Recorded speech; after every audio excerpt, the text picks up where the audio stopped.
Right. We are live. Well, hi, folks.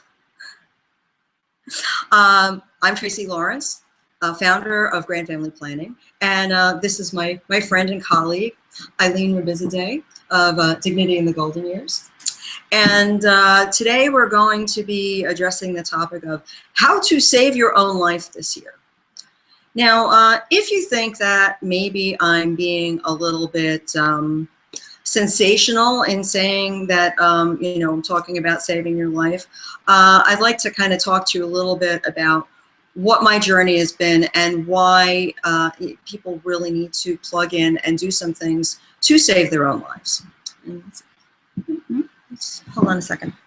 I'll be right back, kids. I'm not seeing anything. All right, well, Google says we're live and on the air. Hopefully you're seeing us. Okay, so let's go to the control room, and we're live, and oh, wait a minute, hold on. Isn't too okay, and that's me. And how come I'm not seeing? Hold on a second. I want to make sure that we're on. Let's see. Okay. Let's try that. Whoa.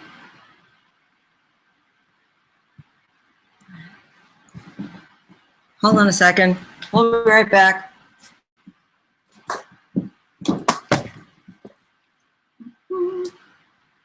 The broadcast will begin soon, it says here.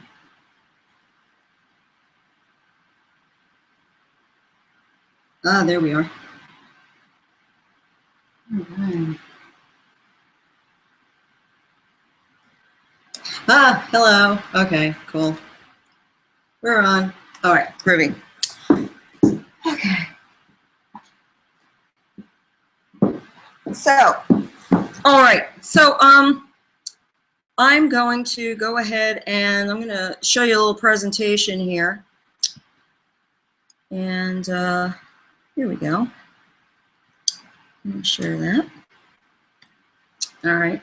And well, I use royalty-free photography. So just so you know, I don't know these people.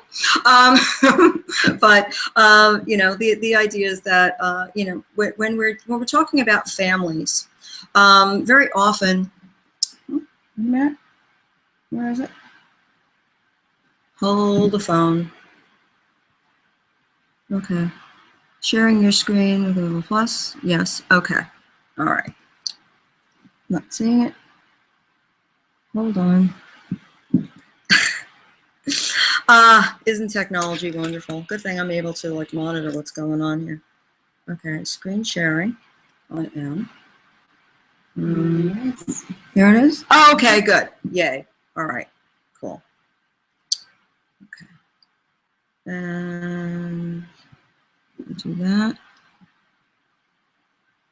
Screen sharing. Yes. Okay. So. All right. So let's talk about saving your life. Well, first of all, I want to tell you a little bit about my why. My why is my folks, my family, and I've been through a lot with them. And if you notice that there's this first photograph over here on the left-hand side of the screen, that's my folks when they were about my age. So I really like that picture. Is it updating? No, it's not. Hold on.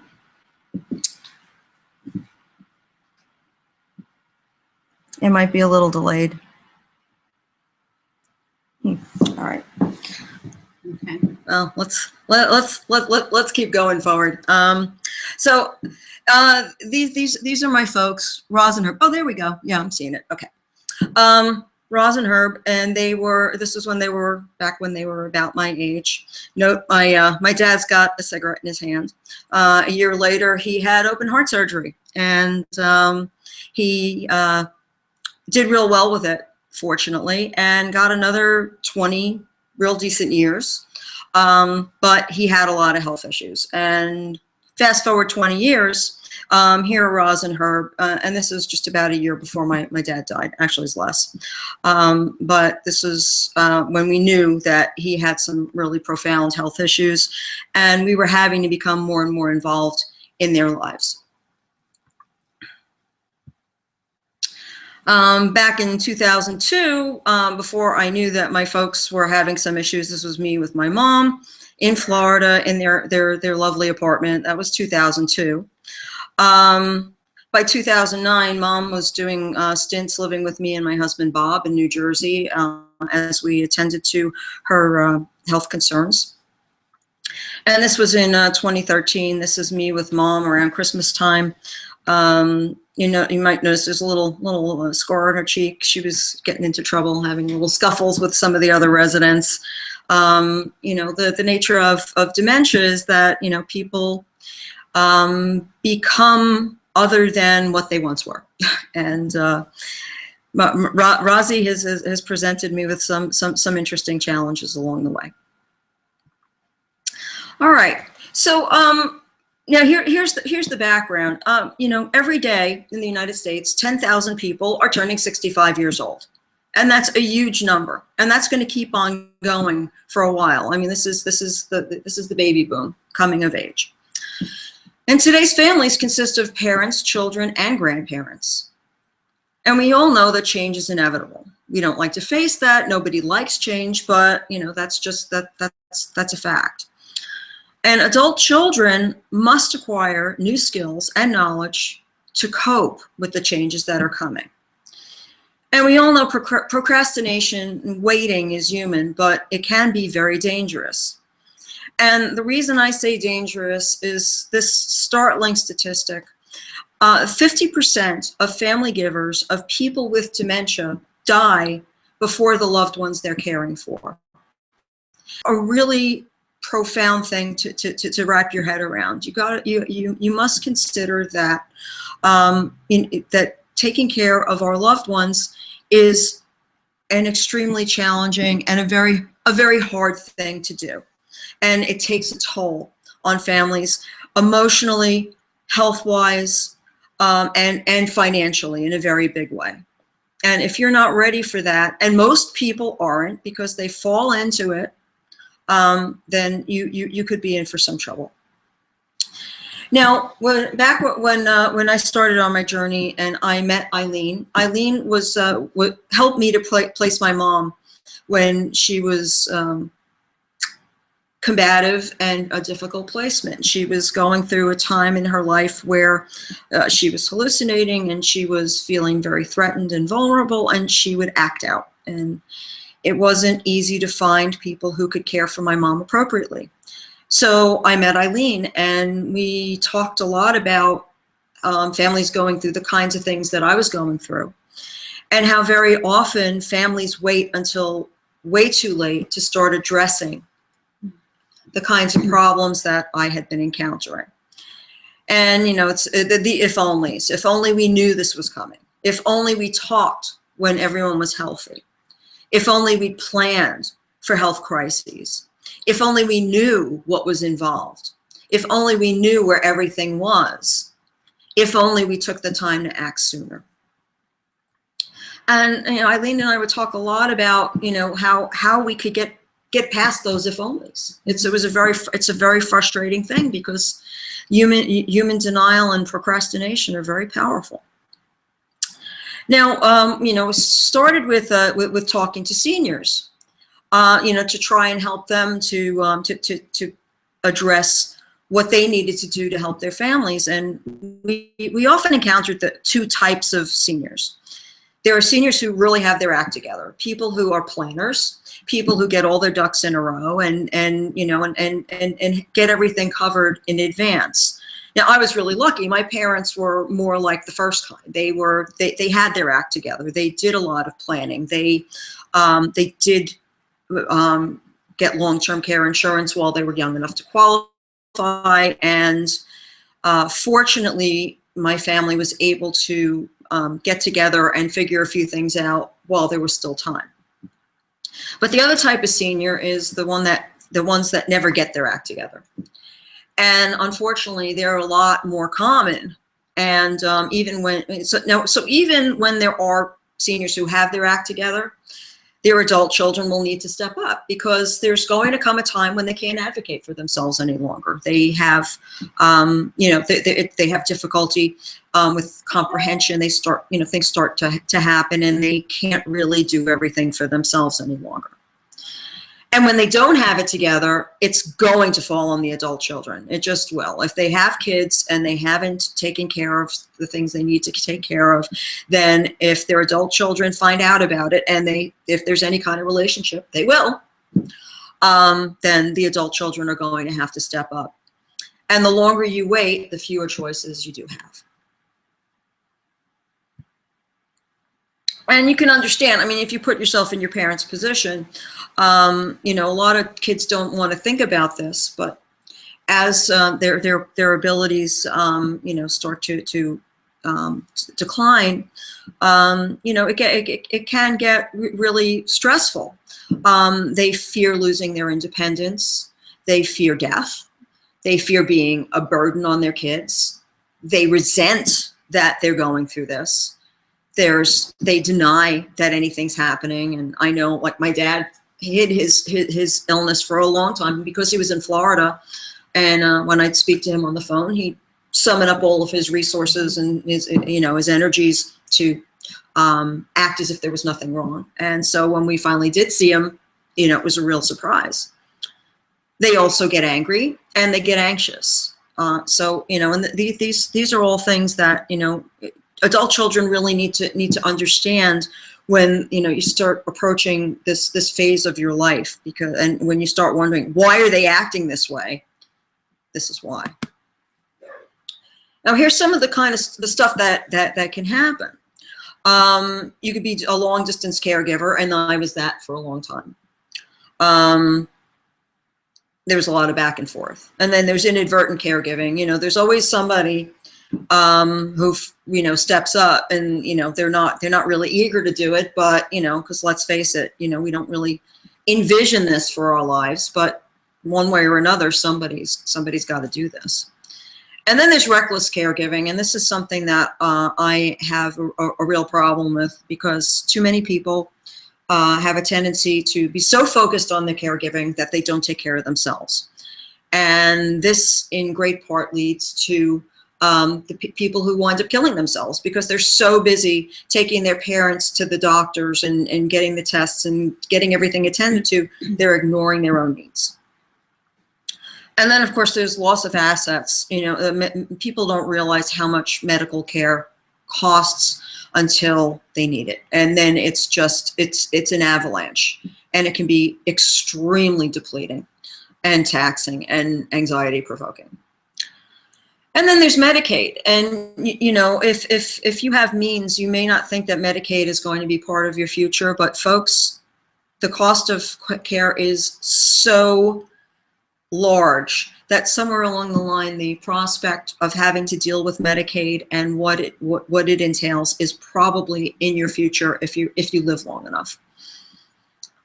There's also divorce. A lot of couples who take on caregiving wind up fighting and getting angry, and it takes a toll on the marriages of the adult children. And then, of course, there's financial devastation, and legacies can be lost. All of the assets that you've worked your entire life to acquire and hoped to hand off to your kids and your grandkids can be evaporated rather easily. So what can you do right now? Number one, you got to get educated. It's really important. You really need to know what could potentially happen, and if you're watching this, then I commend you, because you've started the process. You want to start the conversation with your family, and this is really hard because very often it's a difficult conversation to start. It's kind of like the facts of life, only it's the facts of the end of life, and most people don't want to address it. But it's important, and it's a conversation you really need to get started with, and there are resources to help you get there. And don't be discouraged when you get pushback. That is to say that your parents, once you start talking to them about it, are probably going to say, wait a minute, why are you having this conversation with me? This is, you know, can't we talk about something more pleasant, or who the hell are you, or something of that nature. Don't be discouraged. It's normal, it's natural, and you can counter it. And don't drop the ball. When you agree to do something, you know, don't just let it sit on your desk. Take care of it. Do it. Handle it. Because if you initiate and then you're not doing what you said you're going to do, then chances are nobody else is going to do what they said they would do either. So this is going to be a team effort, and you really, you know, keep your eye on the ball, and you want to get help with carrying that ball. And whatever you do, don't try to get it done all at once, because there's so much. It's going to be, it'll become overwhelming, and then you're not going to want to do anything at all. And do ask for help. There are a lot of resources available. Now, before you step in, it's a good idea to be prepared. Don't just, like, you know, just start blurting stuff out. You know, you really want to have an idea of what needs to be addressed. It's also a good idea, you know, you might want to talk to siblings and other family members, if at all possible, before you talk to your parents, and make sure that everybody's on the same page. You want to have a clear agenda. You want to, like, you know, list things that are on your mind. Mom and Dad, do you have a will? Mom and Dad, do you know do you know where the title is for your car? Things like that. You want to, like, make a list. Anything that's bothering you, anything that you've thought of, you know, make a list. You also want to be ready to step away, because if they do give you pushback and you keep going after them, they're going to shut down. So incremental progress is better than none. And you might want to get another grown-up in the room, because that will help to diffuse the pushback.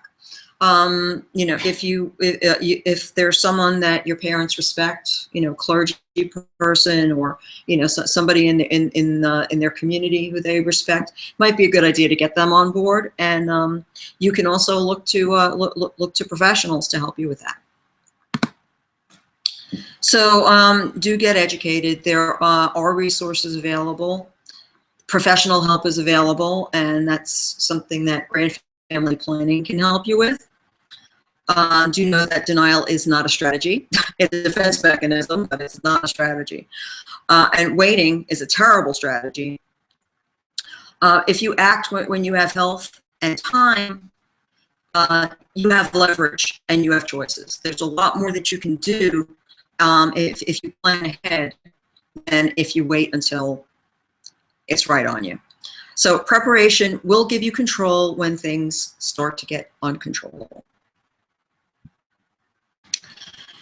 So that's the presentation, and here's our contact info, and you can easily contact either of us through the Grand Family Planning website, which is grandfamilyplanning.com. And I'm going to switch back over to the camera.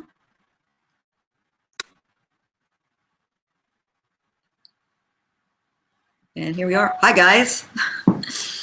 So, and I'm wondering if anybody is sending us questions.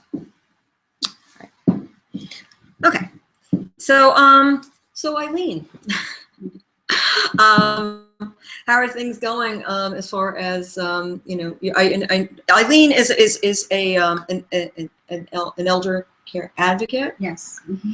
And you know, we've been talking a long time about how to address these issues, and so what kinds of things have been coming up lately? I mean, you recently told me about a family that you were working with, where initially they were reluctant, but then they came back around. Right. I've been working for about 1.5 years with this one family, and just gathering information and being proactive with knowing where they're headed through the aging process. Mm-hmm. Right now they're both healthy, husband and wife, but they have wishes that they want to assure that their family members are going to follow through. But they don't want to speak to their children about it because there's just so much involved. There's multiple properties that are involved. There's assets that are involved. There's many things that are involved, and paperwork is all over the place, and they're not sure about, how to even start to tell their family members and their children that, okay, my power of attorney is here, my will is here, the deed to this property is here. So in working with the family, I try to encourage them, like you said earlier, to do things piece by piece. What is the priority? What's the most important thing that you can get done today, and then work on the rest little by little. I find that it's very overwhelming, especially when you're dealing with the elderly population. They tend to get overwhelmed very easily. And then their children get overwhelmed. And that's when they tend to start saying, what do you mean, Mom? You don't know where the deed is or the title is, or, Right. And then that opens up all other questions. So, it's important to just, conquer it little by little, and always ask for help, either professional help or, and like you said, a neighbor, or maybe it could be your dad's brother who could help, or, or even a caregiver's friend, and that's how we work through the process, by bringing in a friend of the families. And when I wasn't present, they helped gather that information. It took a lot of stress off, and it became fun. It became a fun process. Yeah.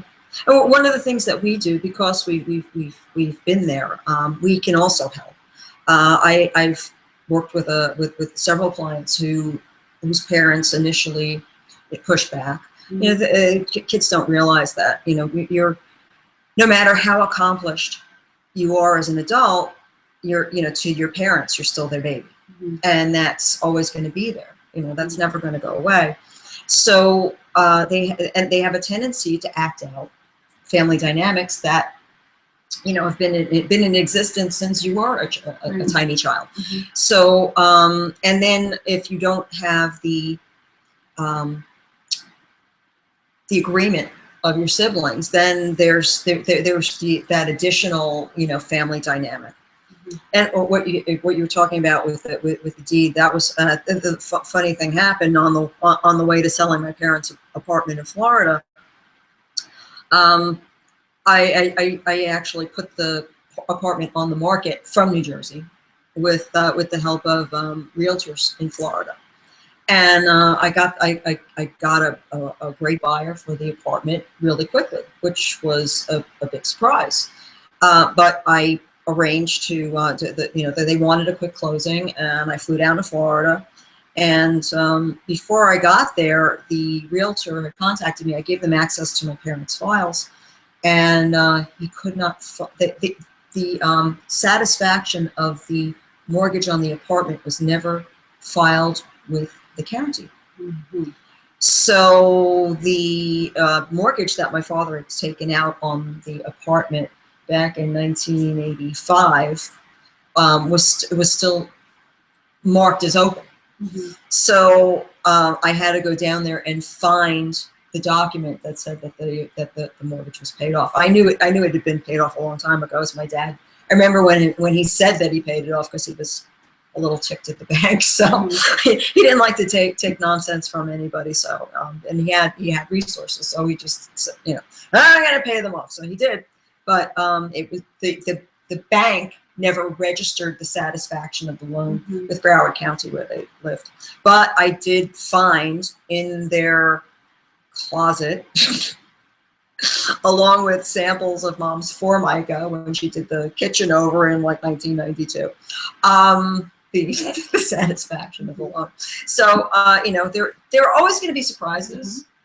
There are always going to be challenges, but the important thing is to kind of address those kinds of things, as much as you can earlier on in the process, because once your parents become less able, they're going to be a lot less, they won't be able to help you to find those things, and it becomes a real treasure hunt.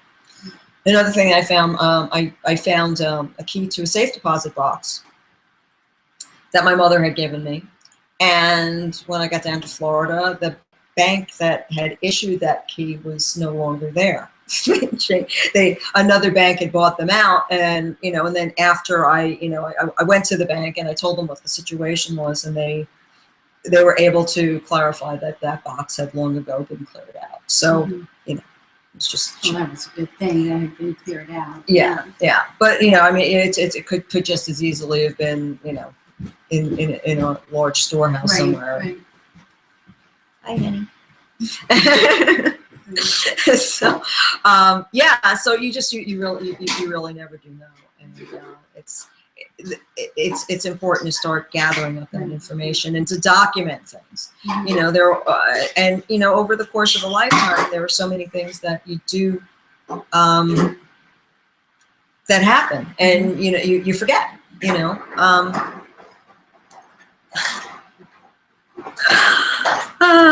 Yes, real professional. And it could be as simple as just getting a binder together Mm-hmm. and leaving it at mom and dad's house and saying, okay, mom, every time you have an important document or you find that document, stick it in here. Mm-hmm. And then when you have the binder together, then you can go through it and it can be a conversation piece. Right. Similar to the binder that we had started, or you have started for Right. that one client. Yes. Yeah. And it really does make life easier to have, and there, we have lists that we prepare, of documents you should have. So in the event that, let's say your parents don't have a will, Mm-hmm. or they have a will that they first issued 20. Are you on the air? Yes. This is my husband, Bob. I thought I'd given you the. I'm so sorry. That's okay. Isn't he cute? Nice to meet you. Nice to meet you. Have a good day. Bye, sweetheart. Have a good day. He's going to work now. See, we include the whole family. That's right. This is grand family planning, after all. So we get the whole family involved. So So having a binder like that is great, because it kind of reminds you of all the things that you should have, and people don't realize you get a will done, Mm-hmm. right, and then you don't revisit it. Right. So, your same will, it does not fit you for your entire life, Mm-hmm. And it's working with an elder attorney, and getting your will looked at every 5 years is Mm-hmm. a really good idea. By the way, if you're in your 50s, you're not too young to have an elder attorney, just so you know. Mm-hmm. I have one. Actually, I've worked with several, but but it's important, because there are things that will need to be addressed as time goes on, and you should have a reminder set every 5 years. Look at your will, because stuff happens, and that same will not serve you and your family. And then there are people who say to me, well, do I really need a will? I don't have that much. Well, here's the thing. If you die without a will, then you are putting your loved one's future in the hands of someone else. And I don't think it's not really a good thing to do. Why would if you love your family, why would you do that to them? So you want to make your wishes known. You really want to make it official. And a lot of people will say, well, I can download something off the internet. Sure, you can download lots of things off the internet, but you will be denying yourself the full picture. You by trying to do these kinds of things yourself, you can really shortchange your family out of a lot of money. But by working with competent, caring professionals, you can save thousands of dollars. And then there's the other thing, couples that age together. This is something that happens way too often. If one member of the family develops dementia, Mm-hmm. and the other's a caregiver, God forbid the caregiver dies first, and very often the person who's receiving the care winds up having to apply for Medicaid, Mm-hmm. and they get Medicaid. and then the caregiver who was providing for them passes away, and that person who is on Medicaid inherits that person's money. Okay, then what happens?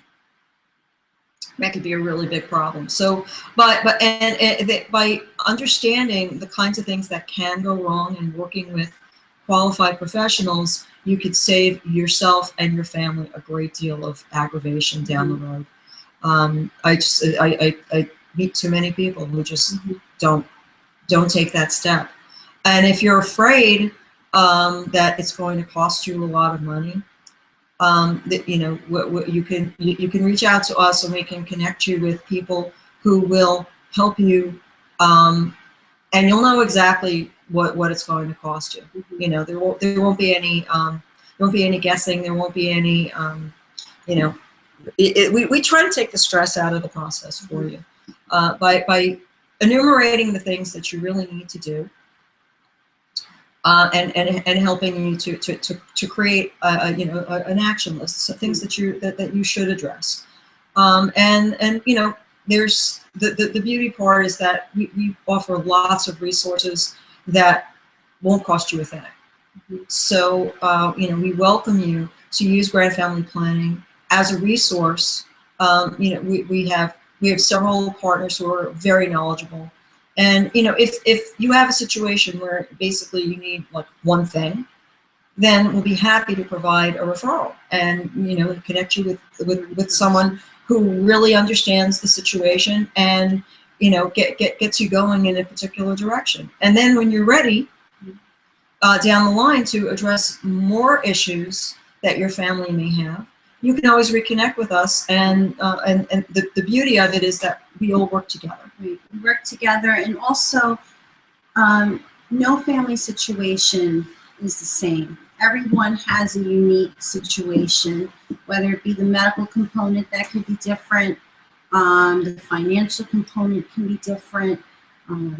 If someone is ill, the type of illness they have can be different. So you really want to plan and have all your ducks in a row so that you can make the right decisions and be able to age with dignity at the end.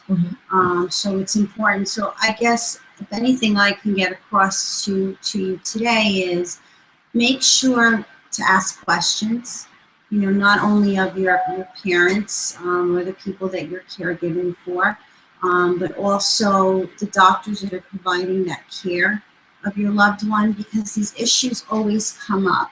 It's not always necessary that the same doctor remains on your case. So with finding the paperwork for mom and dad, you know, take a second to write out all their medications and what they're on, and the date that they're on them, and who prescribed them, and how much was prescribed. Also, make sure that you have a copy of your parents' insurance cards and Medicare cards, Social Security cards, because the last thing you want to happen is to get that phone call from the ER and asking you what was the last time, you know, your mom or dad took their medicine, and when was the last time they had a flu shot. These are just simple questions you can ask right in a simple piece of paper, keep in that binder. And if you should ever be in that emergency situation, you have that information available to you. I always tell my clients, keep that information in your glove compartment, whether it be your power of attorney or your mom's medications, not so much Social Security cards and stuff like that, but just, or in your purse or just in your wallet, just some place that you have it so that if you get that phone call, you're prepared to act immediately. Absolutely. Because when your parents get to an ER situation, they really don't know your parents. And if your parents can't speak for themselves, then there's a delay in the amount of time that your parents can get the help that they need in medical attention. Right. And another point from the legal side of things, you want to make sure that you have a healthcare proxy in place for your family, for your parents. And by the way, husbands and wives need it for each other. We've had a front row seat to HIPAA laws. And while they're supposed to protect our privacy, what they also do is they prevent our loved ones for being able to advocate for us if we need the help. So that is a huge thing that people need to understand.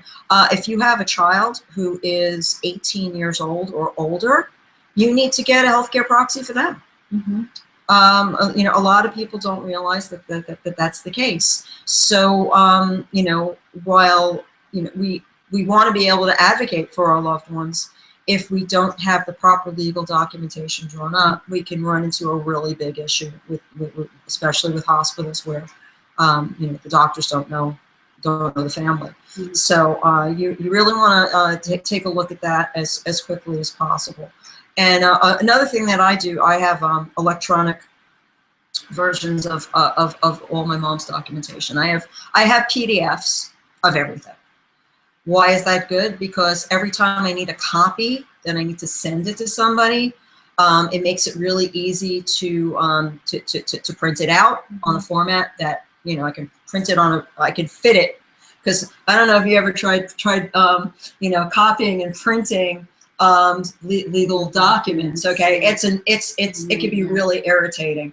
So you know, if you have it as a PDF, you can just say fit to print, you know, fit to page, and then you can print it on 8.5 by 11 and give it to them, or send it to them as an email attachment. So that makes your life a lot simpler. And you're going to find in time as you get more involved in your parents' journey, you're going to need those documents all the time.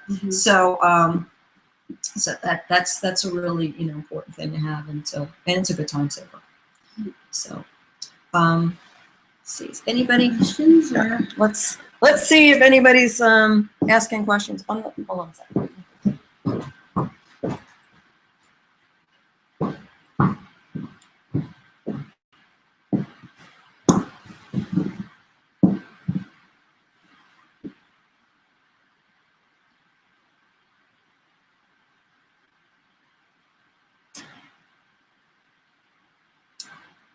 Okay, you can see we're live.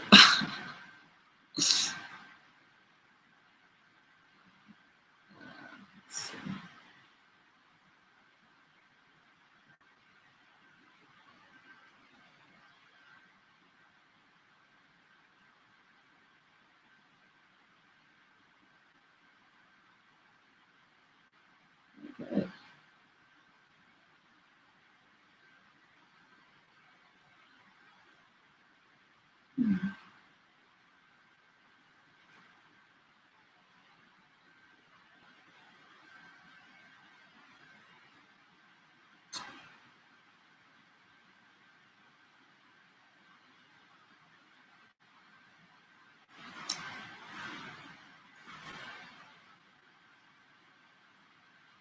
All right, so far,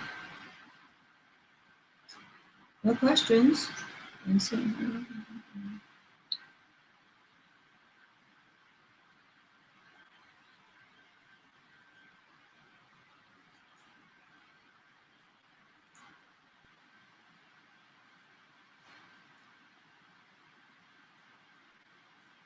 Okay.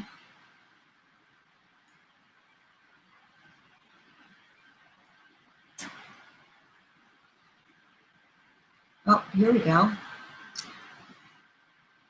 When should a family retain a geriatric care manager? Well, you know, it all depends on what the need is. You know, first of all, the family always seems to be ready, but their loved one may not, because they feel right away with having a care manager come in, they're losing their independence. Right.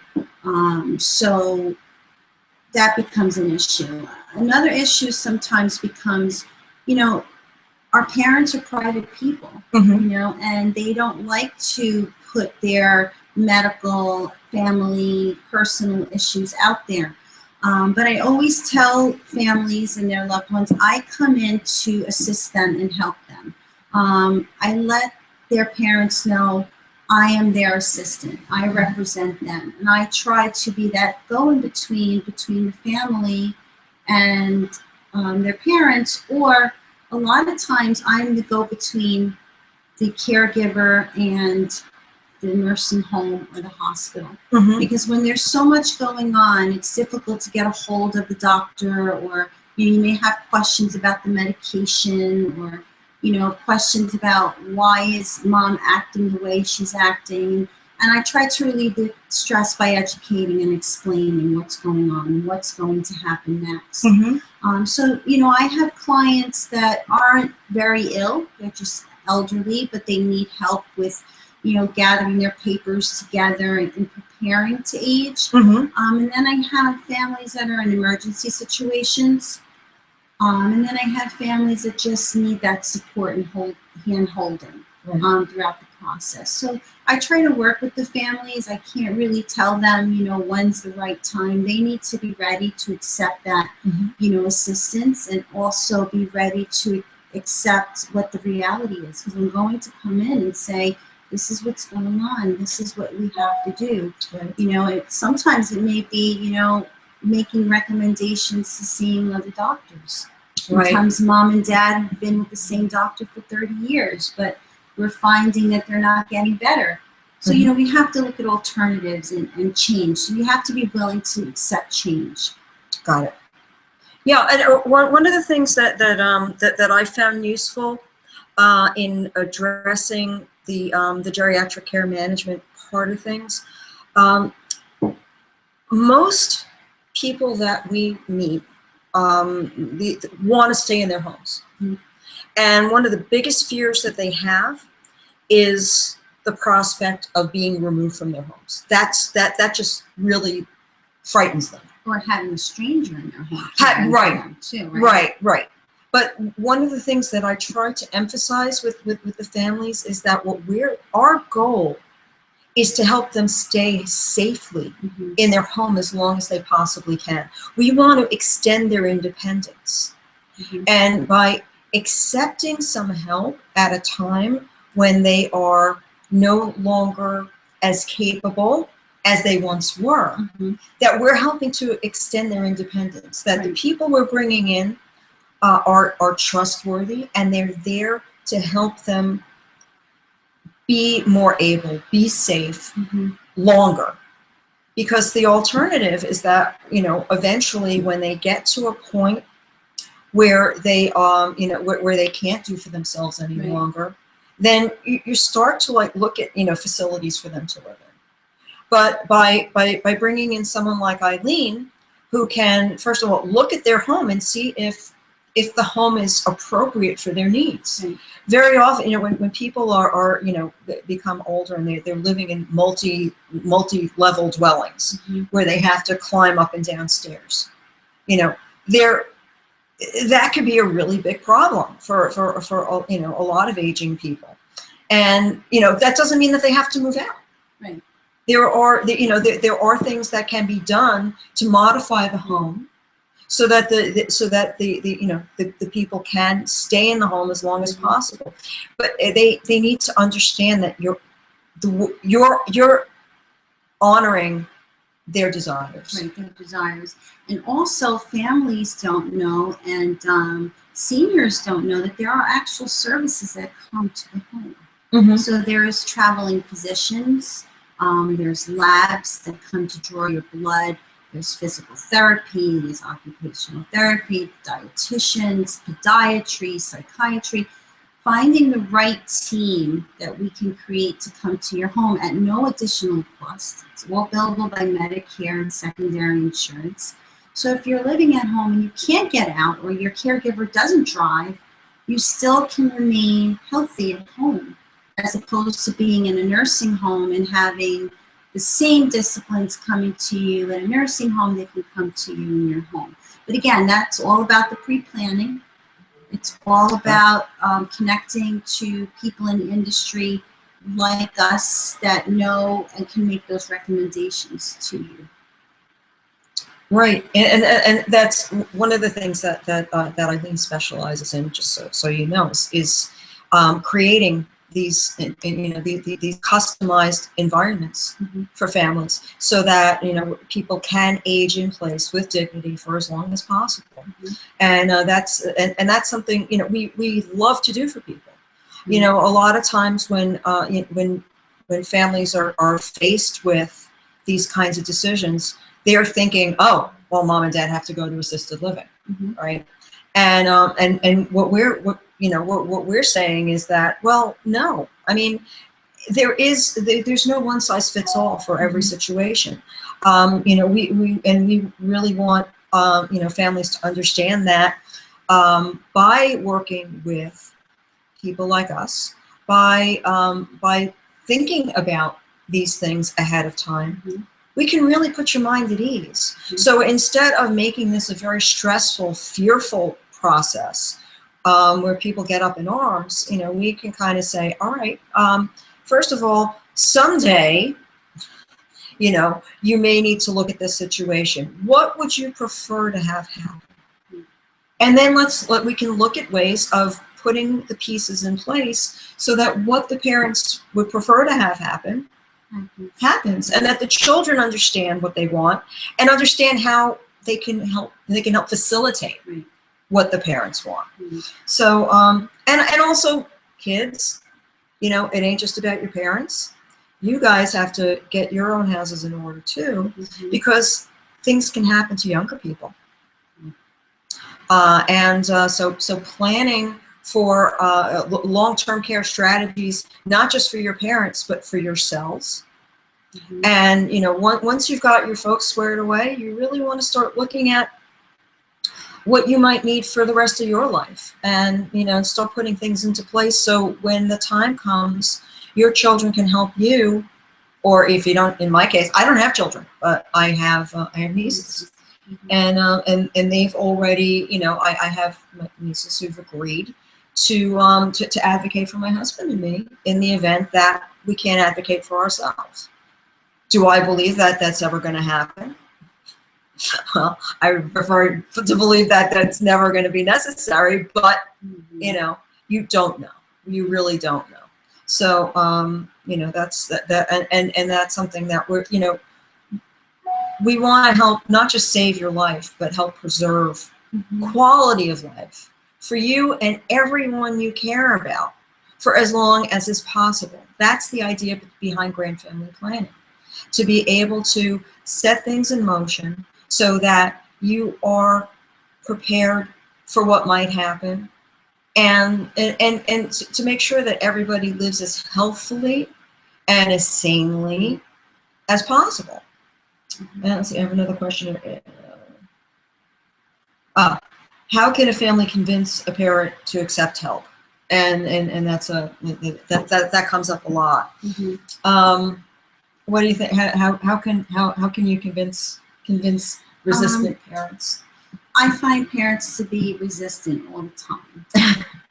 That comes up more than it does not. But I always try to start off with the doctor.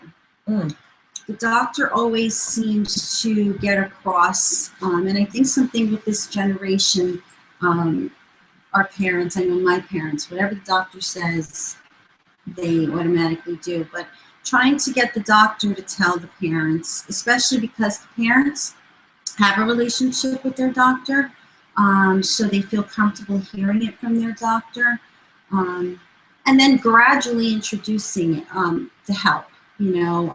Sometimes parents need 24-hour live-ins, and they get very upset when they know someone's living in their home, and someone's watching them, and they're adamant that they don't need the help, or they're not going to fall in the bathroom. So I tell gradually build it up, and then work your way to it. But sometimes they just need that person 24 hours right away.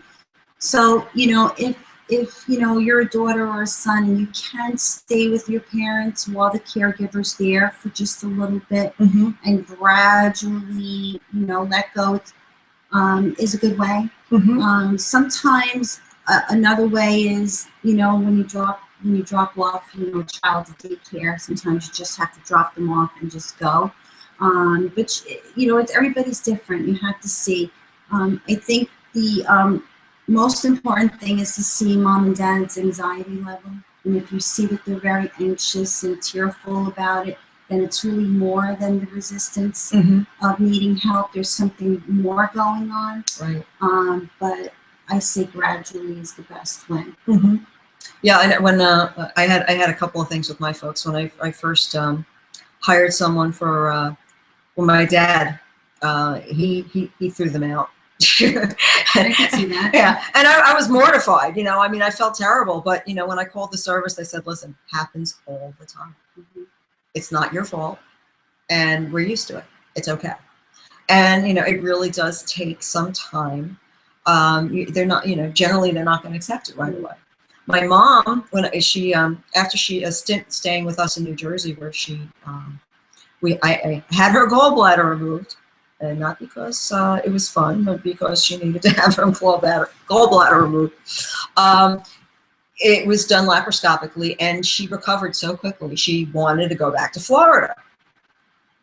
But during the time that she was with me, it became really clear that she was not able to operate on her own any longer. And I said, okay, you can go back to Florida, but I'm going to hire a caregiver to help you. And her first response was, I don't need no stinking babysitter. Mm-hmm. And, you know. I could see her saying that. Yeah. And I said, you're right. You don't need a babysitter. But what you do need is someone to fill in for me, because I am not coming back down to Florida with you. So if you want to go back to Florida, this is non-negotiable. I'm going to hire somebody who's going to come in and help you. And it's not just for you, it's for me, you know. Do use this with your parents. You want to let them know that you'll feel better if you have somebody coming in who can check on them, who can help them. Because I know with my mom being in Florida, you know, 1,400 miles away, if she didn't pick up the phone when I figured she was going to be home, I would freak out, because, you know, I didn't know if she was laying on the floor, unable to answer the phone. So that was legitimate. I mean, I needed to have somebody who I could call in the event that I wasn't getting her on the phone, and I knew that I could call them and say, okay, how's mom doing? Is she all right? So I did hire someone part-time for her. Mm-hmm. And while, you know, her initial response was negative, once you know, the gal started coming, she loved her. Mm-hmm. And I never heard her happier. Every time I called her, she was chirpy. The gal was like helping her with her shopping and her cleaning, and she'd take her to the movies. She'd have someone to talk to. Yeah, it was great for her. Unfortunately, because it was only part-time, the gal couldn't afford to, you know, to continue that gig, and eventually that situation evaporated like so many of the other ones. Mm-hmm. But you know, for the time that it went on, it was, you know, mom was extremely happy. So, you know, it's good to find these kinds of resources and know that, you know, the initial response is always going to be negative. Right. You know, 99 times out of 100, it's going to be negative. But once they are, you know, they start getting used to the idea, and you find the right people. I've worked with agencies that, you know, find great people. And that's another thing, you know, you want to work with a reputable agency who screens these people. Insured and bonded. They're insured and bonded, and also that are able to document what they do for the parents. And this is extremely important also, folks. When you start getting into Medicaid territory, you want to be able to document where your parents' money has been spent.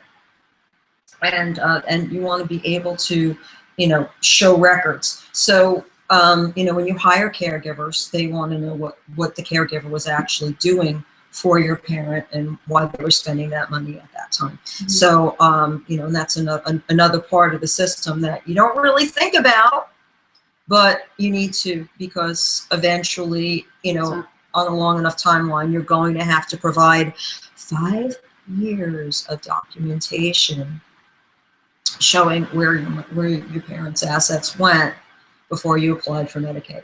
Right. So, and trust me, guys, I'm not saying that you are, you know, that you need to do something that's less than honorable.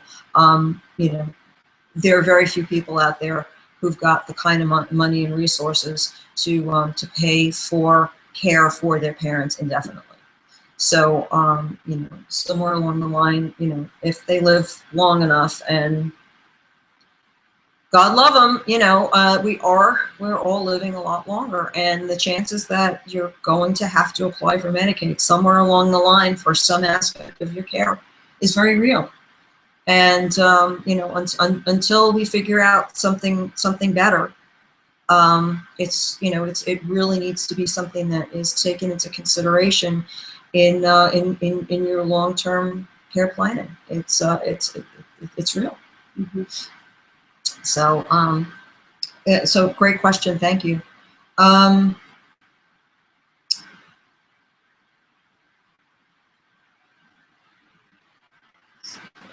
Questions.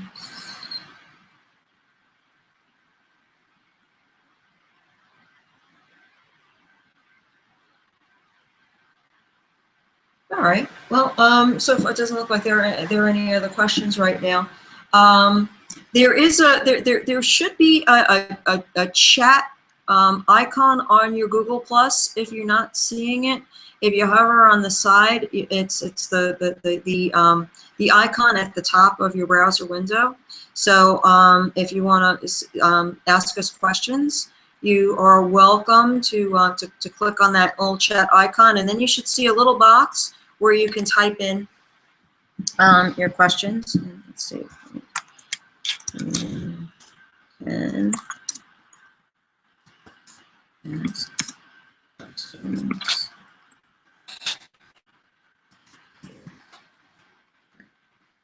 So I don't know if you can see that or not. It's but at any rate. So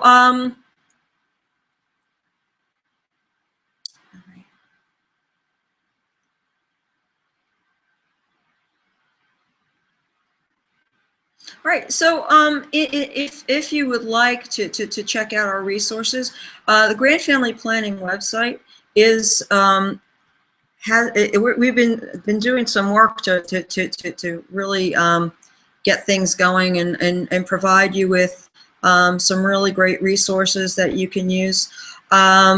So I invite you to check out the Grand Family Planning website, and I'm going to show you what that looks like.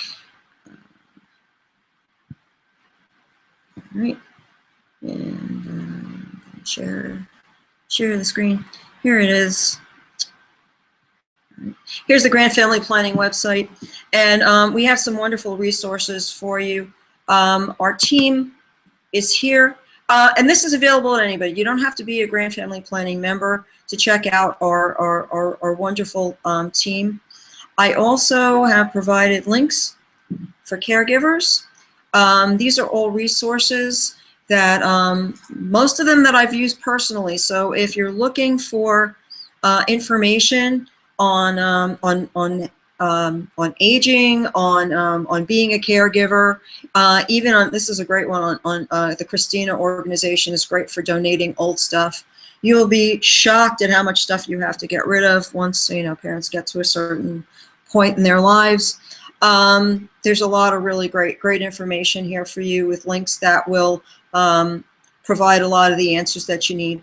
But in the event that you can't find what you need, oh, and by the way, we also help parents with special needs children, and I recently added this section. It's under development, but I have some really great information for parents with special needs kids on how to save thousands of dollars. And of course, you can always contact us through the contact form on the Grand Family Planning page. We also have there's a blog, and we're providing a lot of really good information. And again, all this stuff is available. You don't have to be a Grand Family Planning member to access it, but there's a lot that you can learn right here on our website.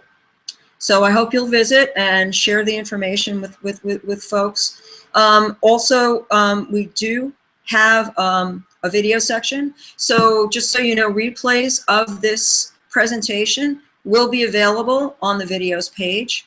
The last replay is also available here, and we'll keep putting them up. as we go through and continue to bring you more topics that we hope you will find of value. And also let us know